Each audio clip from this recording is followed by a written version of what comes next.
Social promotion in schools. Some call it child abuse. Others say it's a necessary evil. Nearly 40% of students in the San Diego School District have been passed on to the next grade level, even though their math and reading skills were below average. On Tuesday, the Board of Education will vote on a blueprint plan to end social promotion. Will it work? We talked with an Oceanside man who is calling for change after spending most of his life unable to read. What I see, come on and run with me.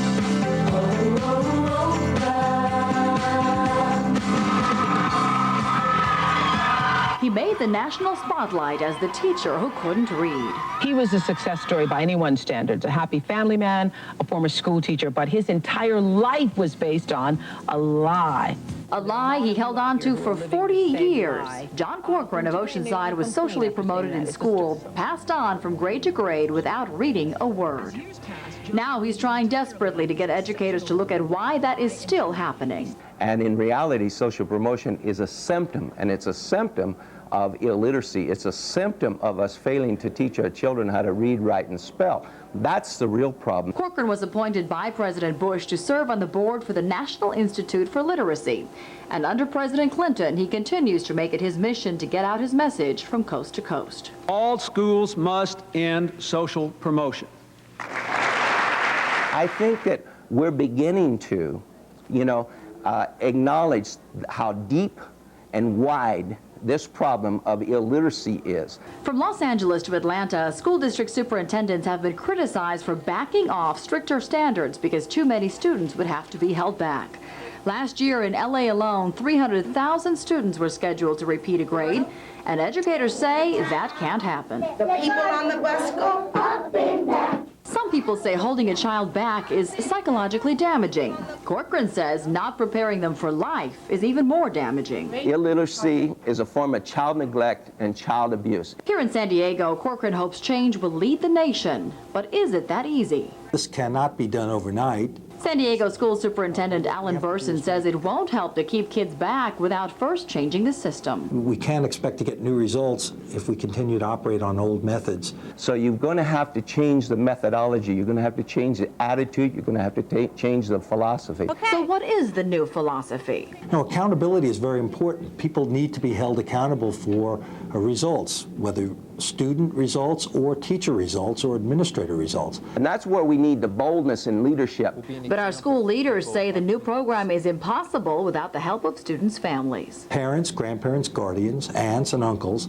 need to be sure that the commitment their student makes to be there for extra effort, whether it's Saturdays or after school, before school, intersession, or summer school, requires that there be discipline at the home. But what if families are part of the problem? We're in the second and third generation of deficiencies in basic skills. We have parents that have deficiencies in basic skills. They cannot teach people how to read, write, and spell. We're going to have family literacy programs. We're going to have to teach parents along with the children. That's part of the responsibility to break this cycle. What about teachers? Accountability can't be a dirty word. The rest of America understands that performance and tenure, holding on to your job, depends on you producing the result that we need. But Corcoran thinks the real problem lies with universities. Our universities have failed, and our university system in the state of California has failed to teach teachers how to teach little boys and little girls like me how to read, write, and spell. Burson says change is on its way. We're seeing the faculty at the colleges of education reflecting this sense of urgency, which is that the old ways have not produced the results that the community requires. Now, tomorrow night, we're going to take a look at exactly how the blueprint will change our schools and how we're going to pay for it. When the issue comes to a head tomorrow, will we go forward with the plan school systems across the nation are trying to adopt? Here's a look at how things could change and who will foot the bill. Schools are doing it to kids in Chicago. They will be retained, held over, in a context that will ensure their success. Held over for after-class help, alternative programs, even summer school. And now San Diego schools may be doing the same. We'll select outstanding teachers and we'll have an extended year and an extended day around a focus on reading and mathematics. Anthony Alvarado is Chancellor of Instruction for San Diego City Schools. Look at me and listen. He tries to explain to parents why kids who don't excel as early as first grade could be held back this year. We used to wait till third grade to find out if we would hold over a child, and often the child would have demonstrated failure for 3 years, and they were already 3 years behind. This is what the district learned from watching Chicago. Students who repeated the grade once had a 47% chance of dropping out. Those who were held back twice had a 70% dropout rate. The answer? Change the way kids are taught. We need the adults to be smarter about what we do with kids, and we need kids to work harder over time in order to take advantage of what we have to offer them. And this is what's being offered for kids who are held back. Specialized training for teachers, smaller class sizes, and an 11-month school year. Superintendent Alan Burson says you can be sure of one thing: retention does not mean repetition. If students are not performing in the 2001 calendar year in San Diego City Schools, there will be a retention. And we will be prepared to deal with retention, but not by simply having students repeat the same failed experience. A glaring example of how schools can fail is John Corcoran of Oceanside, whose story has been televised across the nation. Your story simply defies belief. You were a college graduate. You were a high school teacher with a California state credential. You became head of a multi-million-dollar business, and you couldn't read. I wanted to learn how to read, write, and spell. I went to college, and I still didn't know how to read, write, and spell. Corcoran tells his story in his book, The Teacher Who Couldn't Read. He says educators missed the big picture, overlooking the depths of illiteracy for the past 30 years. It was a mistake, to think you're going to stop social promotion before you teach people how to read, write, and spell. It's impossible. It's impossible. It's a basic fundamental key to success. But success comes with a price. California State Assembly bills would authorize some funding for these new programs, estimated to cost $50 million in the San Diego City school system.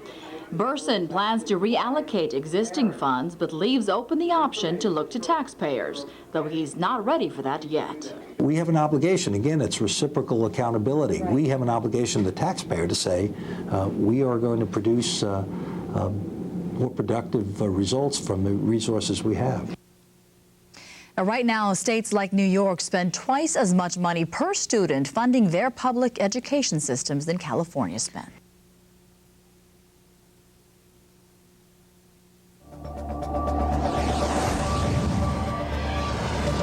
Good evening, everybody. Thank you for joining us. I'm Esther Tro. It was once considered to be political suicide to talk about.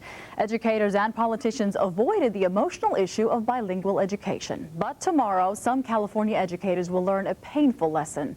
That is because test scores will be released that show Prop 227 is working better than years of bilingual education. Look at any playground and you'll see kids helping each other reach their goals. But it looks like the California education system has failed some of them for almost 3 decades. Here we go, ready? Jolly, silly, happy. You're looking at a summer class for Spanish-speaking children in the Oceanside School District. They are forced by law, by Prop 227, to learn English without the use of Spanish. Yes. And it is working. Take a look at these scores. When bilingual education programs were banned 2 years ago, limited English proficient second graders went from the 13th percentile in reading to the 32nd percentile this year. That's an improvement of 146%, and math scores are close behind. It is phenomenal. What it means is our kids are picking up English a lot more quickly than we ever thought they could. That immersion is working. The Oceanside superintendent fought Prop 227 with all he had, and now he admits that he was wrong, and the teachers are right behind him. How hard was it for those teachers? Very hard. The first meeting we had to explain what we thought we had to do under the law, there were teachers in tears. They had master's degrees in bilingual education, but even they have started to come around when they've seen the kind of growth. They've come to me and said, Ken, it's working. It's working well. Bilingual education has failed. John Corcoran has served on the past 2 presidents' councils for literacy. We experimented, and it was a miserable failure, and we dealt with it for 25 years, and it failed the children, and it failed the teachers. But looking at these scores, Corcoran says the tide has changed, thanks to voters and devoted educators. The school district there is doing something that I think the nation is going to be looking at. It's defied the old ways. We're breaking that cycle of failure.